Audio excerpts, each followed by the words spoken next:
السلام علیکم فرینڈز، آج ہمارا ٹاپک ہے احمد فراز کو پابند سلاسل اور جلاوطنی کی سزائیں کیوں ملی۔ لیکن ٹاپک شروع کرنے سے پہلے میرے چینل کو ضرور مونیٹائز کر لیں تاکہ میرے ہر نئی آنے والی ویڈیو آپ تک پہنچ سکے۔ فرینڈز، احمد فراز کا اصل نام سید احمد شاہ تھا۔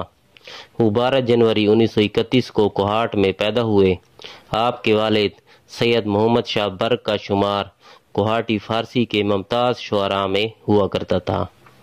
شب خون، میرے خواب ریزہ ریزہ، نابینا شہر میں آئینہ، سب آوازیں میری ہیں، اور خواب گلے پریشاں ہے، آپ کے مشہور مجموعہ کلام تھے۔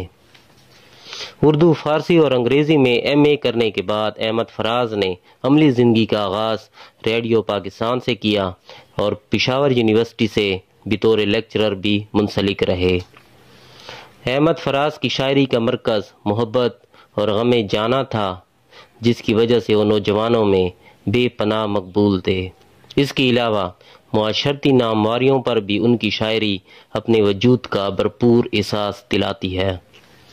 ترقی پسند نظریات کے عامل احمد فراز کو ہلال امتیاز، ستارہ امتیاز اور ہلال پاکستان جیسے اعزازات سے نوازا گیا، لیکن جنرل ضیاء الحق کے دور حکومت میں وہ پابند سلاسل رہے۔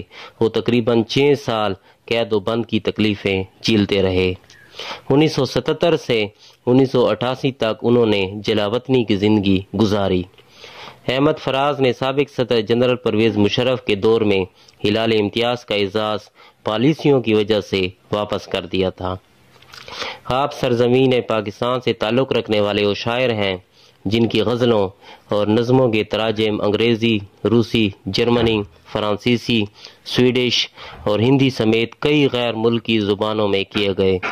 احمد فراز کی فلمی شاعری میں رنجش ہی سہی، دل ہی دکانے کے لیے آ اور اب کہ ہم بچھڑے تو شاید کبھی خوابوں میں ملیں بہت زیادہ مشہور ہیں۔